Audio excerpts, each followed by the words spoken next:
Hola a todos y bienvenidos a una nueva sesión de Diálogos FAES. Soy Miguel Marín, responsable de Economía y Políticas Públicas de la Fundación. Hablamos hoy de energía y lo hacemos en el marco del ciclo Claves de éxito de la transición energética, un ciclo que pusimos en marcha hace ya varios años y que sigue generando numerosas actividades por parte de la Fundación FAES, con las que pretendemos contribuir desde el rigor y desde la reflexión serena a un proceso como es el de la transición energética trascendente, muy trascendente para la economía española y para el bienestar de los españoles.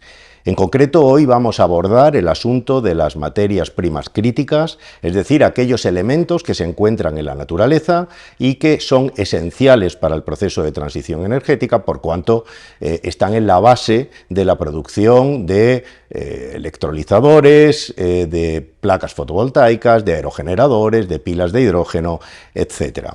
El cobalto, el litio, el níquel, las tierras raras son ejemplos de estas materias primas que, además de ser críticas, comparten que son escasas, que no están uniformemente distribuidas en el planeta, lo cual es conocido por todos, está generando tensiones geopolíticas en el mundo y además son costosas de extraer, es decir, su extracción es muy costosa tanto desde el punto de vista económico, pero sobre todo también desde el punto de vista medioambiental.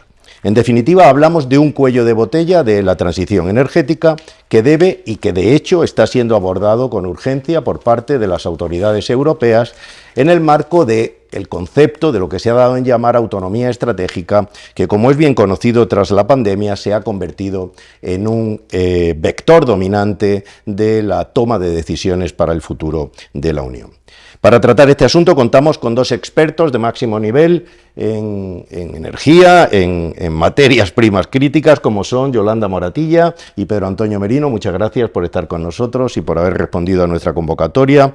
Brevemente, Yolanda Moratilla actualmente es investigadora de la Cátedra Rafael Mariño de Nuevas Tecnologías Energéticas de Comillas y presidenta del Comité de Energía y Recursos Naturales del Instituto de Ingeniería de España. Además es académica de número de la Real Academia de Doctores en España. Pedro Antonio Merino, asiduo colaborador de los Diálogos FAES, es director de estudios y economista jefe de Repsol. Actualmente también es revisor de la publicación Perspectivas Energéticas Mundiales de la Agencia Internacional de la Energía y es miembro del Oxford Energy Policy Club. Gracias, Pedro. Gracias, Yolanda, de nuevo por estar con nosotros y por compartir vuestra sabiduría sobre el asunto que hoy abordamos. Sin más, os pido un planteamiento general de la cuestión. ¿Hasta qué punto podemos afirmar que la transición energética está en riesgo por digamos, déficit de planificación respecto a las materias primas críticas? Yolanda, cuando quieras. Bueno, en primer lugar, dar las gracias a la Fundación FAES por invitarme a este diálogo que me parece muy importante porque hay muchas cosas sobre la transición energética que no se están diciendo realmente y es muy importante que la gente conozca uno de los graves problemas que va a ser la siguiente gran crisis mundial que vamos a tener, va a ser precisamente la de las materias primas críticas. Y la transición energética es transición, es un camino que estamos haciendo hacia una descarbonización, pero este camino se puede hacer de muy diversas formas. A nosotros, en la Unión Europea, se nos ha obligado, en la Unión Europea y en España, se nos ha obligado a un único camino que parece que la descarbonización es solo electrificación. Esto es un grave problema, entre otras cosas, por el tema que nos trae hoy, que es el de las materias primas críticas. Cuando hablamos de transición energética, hay tres grandes temas que hay que abordar: el agua, el carbono, que es prácticamente del único que se habla, del tema del carbono, y las materias primas críticas. Y el no haber abordado desde el principio de la estrategia europea para abordar esta transición energética el problema que tenemos con las materias primas críticas es lo que nos puede llevar a que tengamos que parar o incluso dar marcha atrás en algunos de los caminos que hemos tomado en la transición energética. Por ejemplo, en el tema del coche eléctrico sería uno de los temas que, en mi opinión, vamos a tener que dar marcha atrás. ¿Por qué? Porque sin materias primas críticas no puede haber transición energética. Y esto es algo que tenemos que tener en cuenta, porque parece que los caminos anteriores, por ejemplo, en el tema de la energía nuclear, no queremos energía nuclear, pues vamos hacia las renovables, pero claro, en el tema de la transición energética necesitamos las materias primas críticas. También hay muchos grupos que no quieren utilizar la minería para extraer estos minerales que son necesarios, pero es que sin materias primas críticas no hay transición energética, y esto tenemos que tenerlo en cuenta, muy importante. Y un minuto más simplemente por iniciar los temas importantes que tenemos que debatir, es que, por ejemplo, el número 1 de criticidad de las materias primas críticas en Europa son las tierras raras. Bueno, pues el 98% de las tierras raras proceden de China. Esto quiere decir que China tiene el monopolio de las materias primas críticas, sobre todo de las tierras raras, que, para que nos entiendan, sin entrar en lenguajes técnicos, cualquier motor va a necesitar las tierras raras para ser de alta eficiencia, que es hacia lo que se tiende con la transición energética. Por tanto, lo vamos a necesitar, estas tierras raras. Si las tenemos todas en China o en Rusia, pues ya tenemos un problema. Pero no solo este, y ahora con todo el debate que hay sobre los aranceles a los coches eléctricos chinos, pues tenemos que pensar, ¿y los aranceles son la solución? En mi opinión, no. ¿Por qué? Porque la tecnología que lleva China ya desarrollando, no desde hace 10 o 20 años, desde hace 30 o 40 años, ya ellos tienen el mineral, ellos tienen la tecnología del proceso para separar las tierras raras, y además tienen la tecnología de las baterías, tienen la tecnología de la construcción del coche eléctrico, es decir, toda la tecnología, toda la cadena de valor de estas tierras raras las tienen en China, en Estados Unidos y Australia, muy pocos sitios. A nosotros nos interesa la competencia con el coche chino. ¿Esto qué quiere decir? Que es un grave error de la Unión Europea el decir no vamos a fabricar más coches de combustión interna, porque no es el motor de combustión interna el que contamina. Lo que contamina es lo que quemas dentro del motor de combustión interna. Okay. Y entonces vamos a perder la gran ventaja tecnológica que ya teníamos. Efectivamente, ¿no? Y sin embargo no vamos a poder competir nunca con la tecnología china del motor eléctrico, pero sí con el motor de combustión.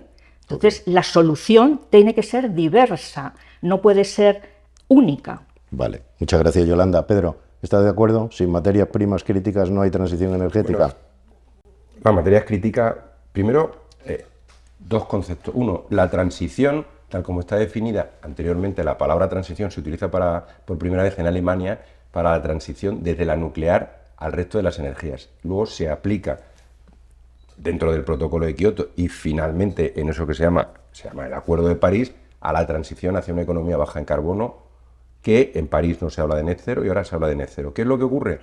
Que la transición es que pasamos de utilizar intensivamente los combustibles fósiles a utilizar intensivamente los minerales, y todavía no entramos en tierra rara. ¿Qué significa mineral crítico?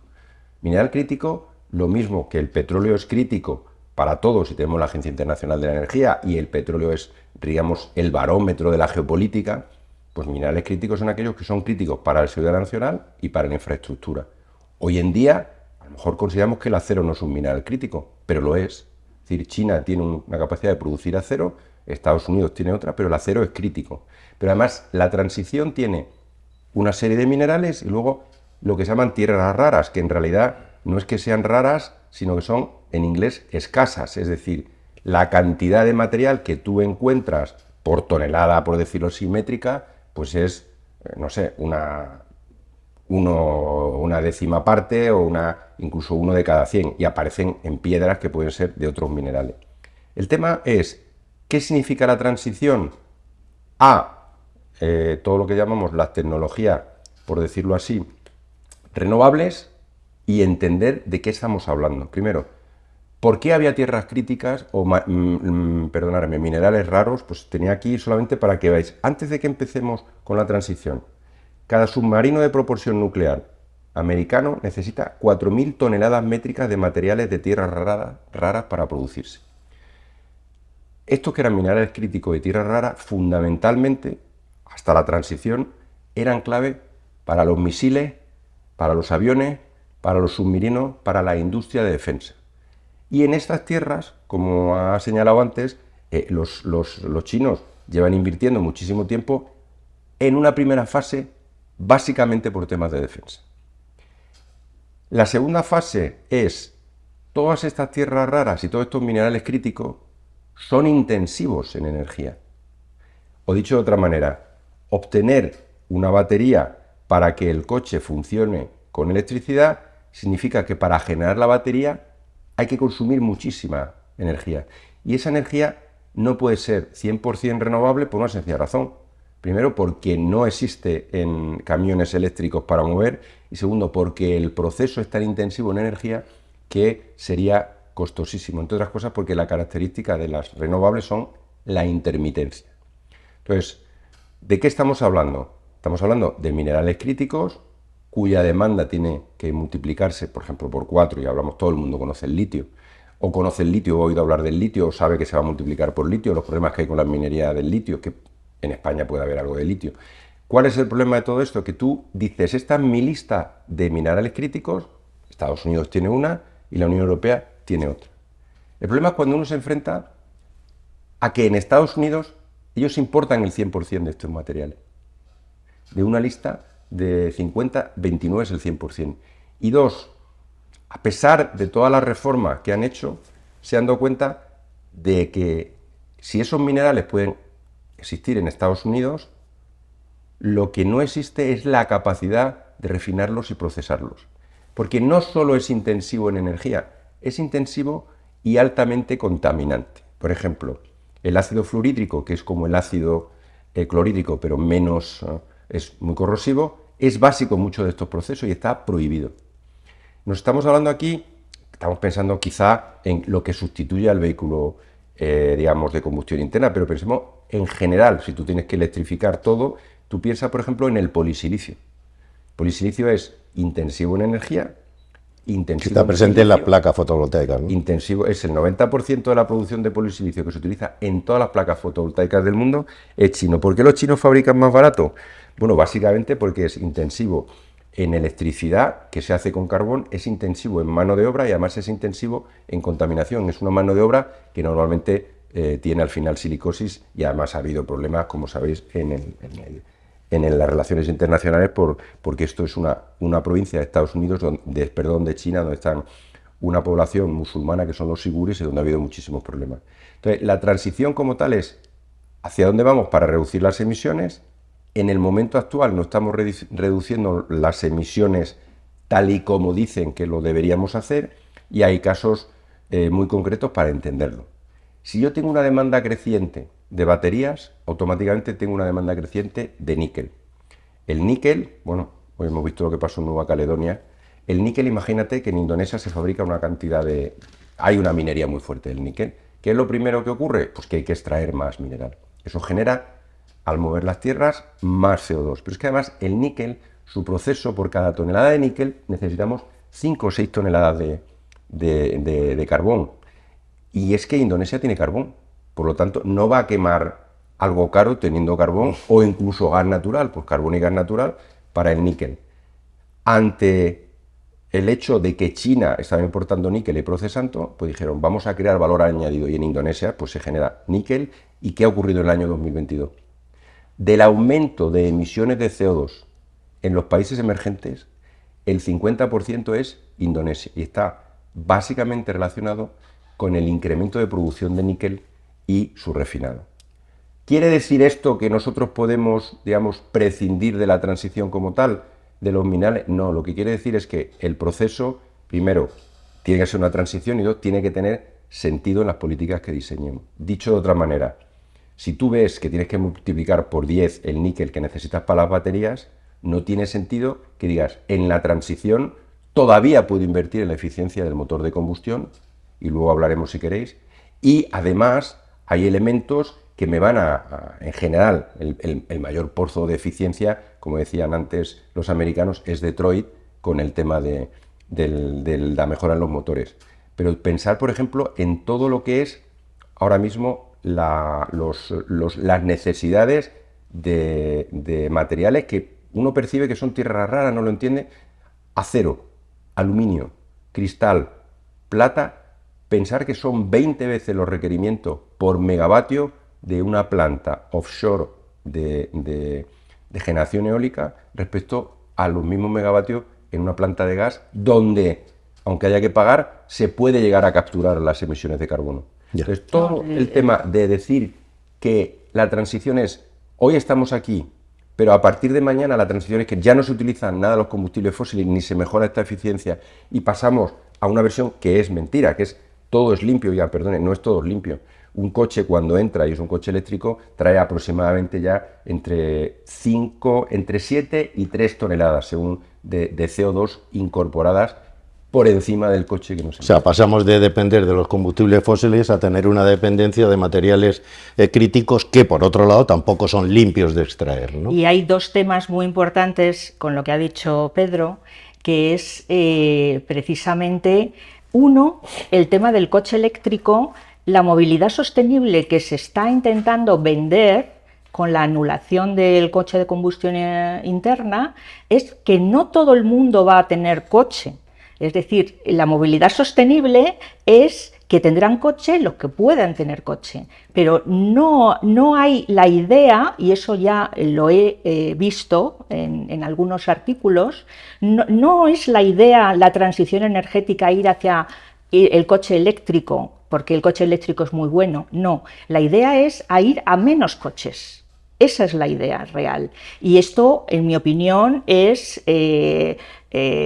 obviar al público en general un conocimiento para tomar decisiones sobre este aspecto. Esto es muy importante de cara a la opinión pública con respecto al coche eléctrico. El coche eléctrico, en mi opinión, debe formar parte del mix de coches de movilidad sostenible, pero debe haber otros coches. También debemos coexistir con el coche de hidrógeno, debemos coexistir con el coche de motor interno alternativo, pero con los nuevos combustibles. O sea, hay que dar una diversidad a la gente. Esto una cosa. Y otra cosa muy importante es el tema de los países en los cuales están los minerales que vamos a utilizar, porque se está generando otro NIMBY realmente.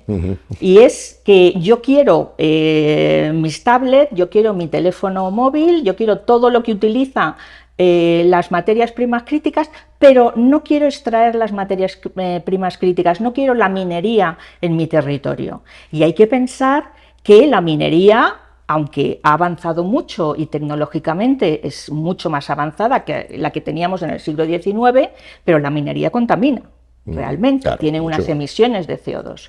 Y, claro, en estos países en los que estábamos comentando, en el Congo, en Ruanda, en los países sudamericanos, no tienen los mismos estándares de requisitos ni tecnológicos, ni de sociales, ni humanos, ni de ningún tipo, ¿no?, que los que tenemos en Europa. Claro. Entonces, Europa, bueno, ya la Unión Europea sí que es verdad que está diciendo que hay que ir hacia tener al menos un determinado porcentaje de materias primas extraídas en territorio europeo. España, yo hace muy poco he hecho un informe para la Fundación Corel y la Fundación Repsol, donde bueno, pues veíamos un poco los indicios que teníamos en España de materias primas. Ahora nos metemos en eso porque me gustaría quedarme un poco en Europa, Yolanda, porque habéis planteado que China es, casi monopolista, ¿no?, de tanto de materias primas, cosa que desde la profundidad,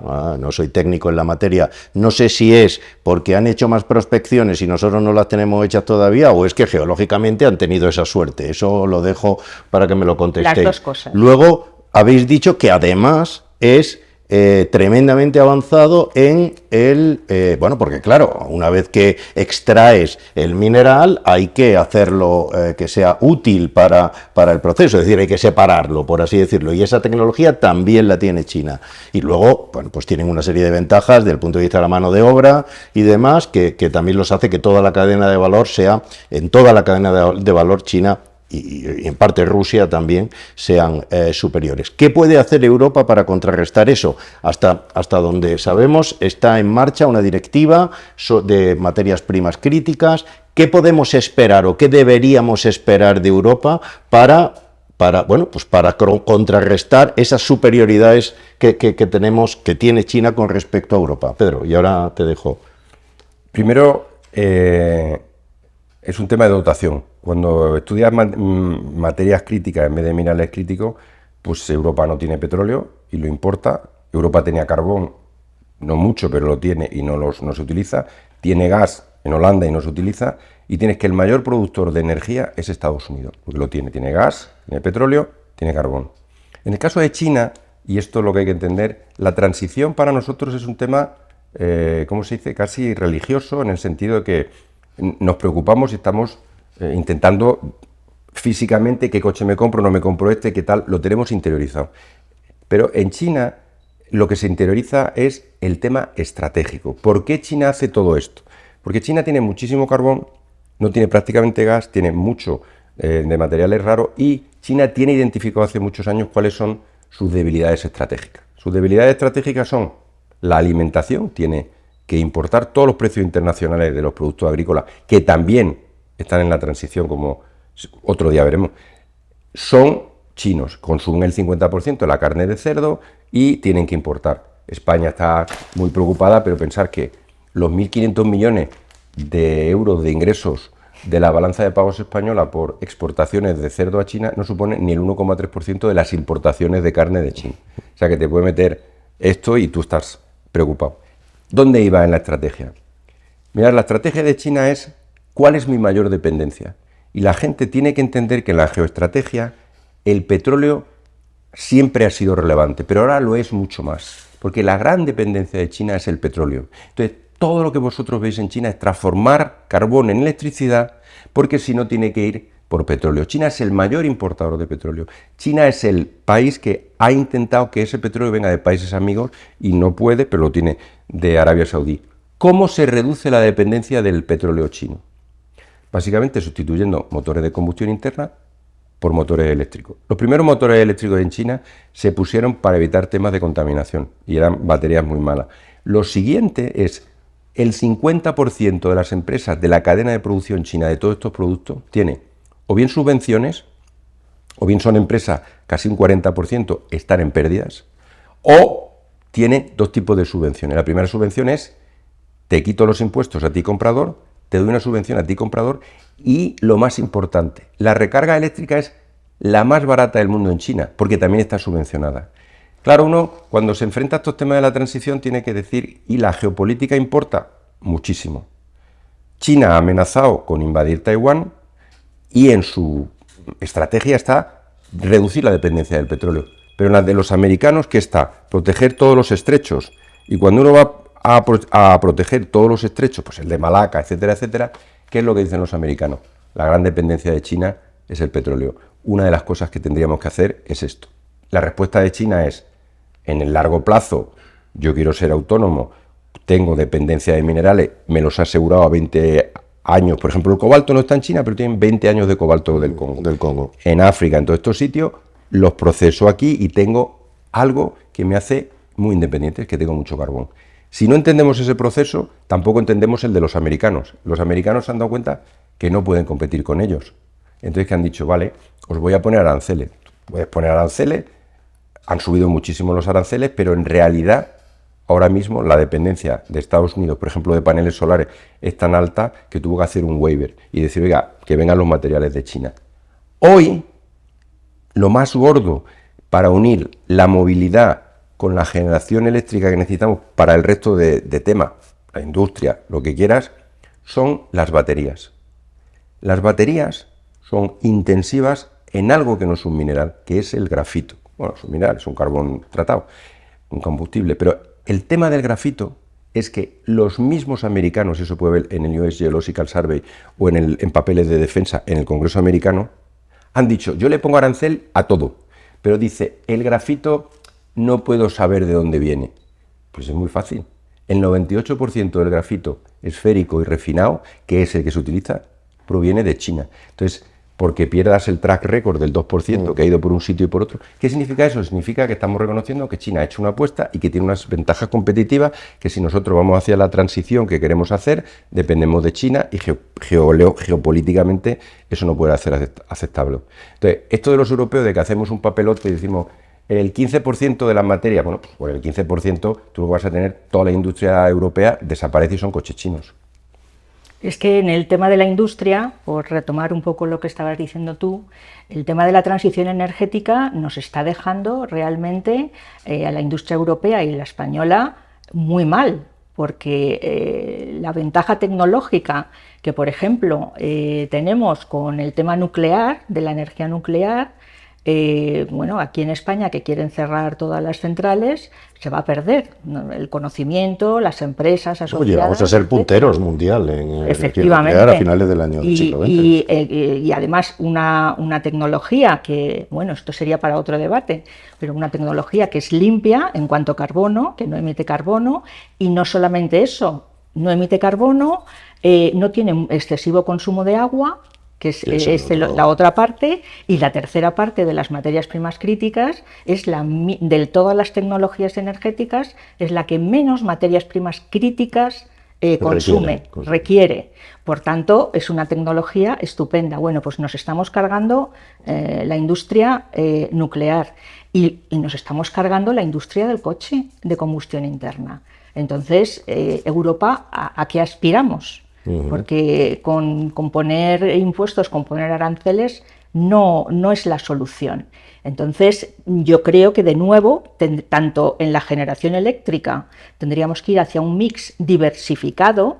No podemos quitar la nuclear, que no contamina, por el gas, que sí que contamina, y tendríamos que hacer un mix que tecnológicamente sea posible, porque realmente decimos, bueno, en la hipótesis del net cero para el 2050 tenemos que multiplicar por 6 el número de la cantidad de materias primas críticas que necesitamos para desarrollar las tecnologías limpias. Vale, pero en ese por 6, a lo mejor en litio es un por 40 o por un 50. Entonces, eso significa que es que no va a haber suficientes materias primas. Por tanto, tendremos que ser inteligentes y crear una estrategia de ir hacia la descarbonización, que ese debe ser el objetivo, pero diversificando lo que sea más intensivo en materias primas con lo que sea menos intensivo en materias primas, siempre y cuando se lleve hacia el objetivo de la descarbonización.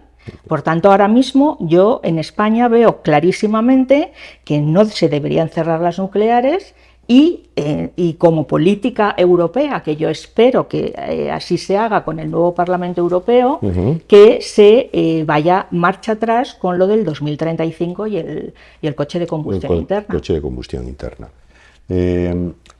Entonces... Hay un tema, si me permites. Sí, sí, claro. Que es entender que tú tienes un objetivo. Y el objetivo es global. Y el objetivo es que la parte antropogénica, que solo explica el 3% de la cantidad de CO2, el 5% de todo el CO2 que hay, del efecto calentamiento, porque es verdad que también el gas pues produce, o sea, el metano, y hay otros que no son CO2. Pero imaginemos que nosotros queremos hacer todo esto con baterías, que es como la resultante que tiene todo el mundo ahora, es decir, no, esto se va a hacer con baterías y entonces tengo electrolizadores, pero necesito la solar y la eólica que no funciona continuamente, pero tengo la batería. Entonces uno dice o piensa que va a un mundo en el que la batería supone un menor problema porque genera menos CO2. Y además que no hay un problema de fondo porque tienes los minerales. Bien, todas las tecnologías de batería, sea la normal, níquel, manganeso y cobalto, o la LFP, la de litio, hierro y fosfatos, eso se llama el cátodo o el polo positivo. Pero el polo negativo de todas las tecnologías, todas tienen grafito. El grafito es de alta pureza para las baterías Y significa que o bien los tienes grafito de baja pureza y con electricidad o con gas lo calientas y haces una serie de procesos, o bien coges residuos de la refinería, el coque, que no deja de ser un carbón, y haces un proceso. Ese proceso es el siguiente. Necesitas entre 70 y 120 toneladas para refinar y pulir de carbón por tonelada de grafito. Supongamos que tú tienes un coche, y que el coche es eléctrico, y que el coche tiene 60 kilovatios, coche pequeñito. Lleva mínimo 25 kilos de grafito. Lo que más pesa en una batería es el grafito. Entonces multiplica eso por 70. Si tú quieres hacer eso, lo que tienes es que realmente el automóvil eléctrico es brutalmente generador en el origen de emisiones, pero sobre todo es que si tuvieras que ampliar para el tema del grafito, todas baterías industriales es brutal, no hay otra tecnología. Y además, el grafito es tan consumidor de energía que el 99% del grafito, como decía, se hace en Estados Unidos. Cuando tú miras todos los escenarios que tenemos, tienes que pensar que tecnológicamente aparecerá algo nuevo y tienes que ir disminuyendo. Pero pensar que tú con las tecnologías actuales vas a llegar al punto del año 2050 no tiene sentido. Es decir, todo está en plantas pilotos, todo requiere 20 o 30 años. Y además, pensar que el grafito ya existen licencias de exportación. Los americanos le ponen sanciones a China y China ha creado licencias de exportación. ¿Quién es el principal comprador de grafito del mundo a China? Estados Unidos. El segundo, Corea. El tercero, Japón. Todas las baterías coreana y japonesa. ¿Quién es el que más coches vende en España finalmente? Toyota. ¿Por qué? Porque en nuestra cabeza nos ha compensado decir yo tengo un híbrido, enchufable o no enchufable, y ya estoy contribuyendo. Pero lo que hemos hecho es, nos hemos pasado a un coche de gasolina, que es lo que quería acabar, que genera mucho más CO2 que el coche de diésel. Entonces, por un lado, hay cosas que van a generar mucho más CO2, que es el tema del grafito y de los otros materiales, y dos, cuando tú impulsas una política en la que el cambio dice de 1 a 10, de un salto, y no voy a pasar por todos los demás números. Es imposible, y lo que tienes es que la gente te lo demuestra. Hoy en día el parque español tiene 14,7 años de antigüedad media. ¿Eso qué significa? Más accidentes, más problemas de CO2 porque funcionan los coches antiguos. Pero bueno, el que vendamos menos coches es bueno, porque un coche, para hacerlo tienes acero, aluminio, baterías y tal, y genera CO2. Por lo tanto, en todos estos temas, lo que hay que entender es que una parte que nos han dicho es que la transición es intensiva y sobre todo en el periodo en el que tú la pones en marcha. Y eso, como no vamos muy rápido, pues no se percibe porque el CO2 está en China, pero claro, esto es un calentamiento global, no es un calentamiento en Ciudad Real. Volviendo, Yolanda, un momento, y porque nos queda poco tiempo y ahora enganchas, pero luego con tal. Hemos, hasta donde sé, bueno, oye, las materias primas críticas, en el fondo es el nuevo oro, ¿no? O sea, también desde el punto de vista estratégico de un país tendría todo el sentido de decir, bueno, pues voy a ver qué tengo yo en mi subsuelo, ¿no? Aunque solo sea por si puedo contribuir a esa transición y si a paso y si demás puedo tener alguna ventaja económica. ¿Cómo estamos en España con esto? O sea, ¿tenemos tenemos un mapa de lo que tenemos o no lo tenemos? O sea, Sí, lo que pasa es que lo tenemos muy antiguo. El Instituto Geológico Minero de España, en el año 78, hizo unos mapas metalogenéticos y unos electroquímicos donde están puestos los indicios que hay en todo el territorio nacional de distintos... No se hizo, obviamente, porque no se sabía ni siquiera la existencia de que íbamos a necesitar este tipo de materiales, ¿no? Pero sí hay indicios, pues, de cobre, cobalto, coltán, etcétera, ¿no? Claro, haría falta ahora mismo una inversión, como por ejemplo está haciendo Italia, como está haciendo Francia.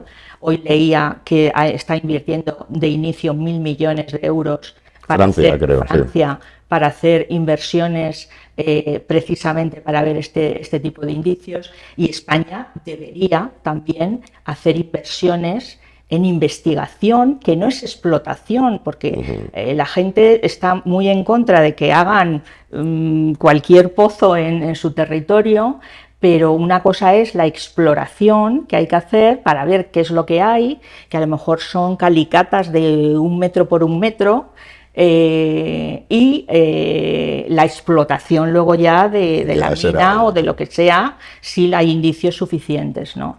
Entonces, ahora mismo tenemos que saber que en España está prohibido por ley la exploración y explotación del petróleo y del gas, pero no está prohibido por ley la exploración ni explotación de los otros minerales. Pero, de facto, es como si estuviera prohibido, porque hay una oposición social tal que no hay ayuntamiento ni comunidad autónoma que ante una oposición de la gente que dicen que no, con argumentos muy variopintos, ¿no? Que por supuesto no son técnicos, pero una de las cosas que quería decir es que, claro, abrir una mina requiere mínimo 12 años. Es decir, se requiere muchísimo tiempo para poder abrir una mina y extraer los minerales. Sin embargo, nosotros en España tenemos 2 o 3 proyectos muy importantes, uno de tierras raras, otros de litio, que estarían puestos, o sea, se les da la autorización y al día siguiente ya podrían empezar a extraer minerales, pero que no se hace por oposición política en los distintos territorios, ¿no? Entonces, esto es algo que también, bueno, pues... Otro cuello de botella Europa, de la transición, que no deja de ser la implicación social de la sociedad en los costes que apareja todo este proceso. Bueno, pues si queréis apuntar algo más, porque si no procedo a concluir, pero que sea rápido, que nos vamos rápido de decir. Hoy en día la discusión sobre si va a haber net cero, que está mal dicho, porque en español sería que vamos a conseguir que no haya emisiones de CO2 a nivel mundial, pues es declarativa en el sentido que habría que hacer esto y esto, pero no estamos ahora mismo ahí, incluso no estamos en lo que han sido los anuncios y estamos en una situación en la cual las políticas que se declaran son estas, se está haciendo, pero en la que no hemos dejado de emitir más. Y una de las partes de esa emisión más es, como he señalado, pues que estos minerales, al menos durante muchísimos años, van a incrementar las emisiones. Y 2, ya con la geopolítica actual, tenemos que mirar la transición con otros ojos. Tenemos que volver a estudiarla y tenemos que volver a repensarla. Yo simplemente un segundo, añadir que España no puede dejar pasar el coste de oportunidad que sería la construcción de un hub europeo de minerales críticos, porque España tiene los minerales en su suelo y tal y como desde la Unión Europea se dice, la cadena de valor quedarse en los territorios sería una oportunidad para España muy importante. Pues muchísimas gracias a los dos, ha sido un placer compartir con vosotros pues bueno, vuestra sabiduría, como decía al principio. Nos quedamos con la idea de que las materias primas son un cuello de botella muy importante de la transición. Cierto es que no es el único, desarrollos tecnológicos, despliegue de redes, la implicación de la sociedad, que hemos visto que posiblemente sea el más importante. Seguiremos analizando estos cuellos de botella y seguiremos tratando de contribuir desde la Fundación FAES a que esta transición energética sea un éxito, aunque eso implique, como ha quedado claro aquí, que posiblemente sea necesario repensarla. Muchas gracias a todos y os emplazo para próximas citas.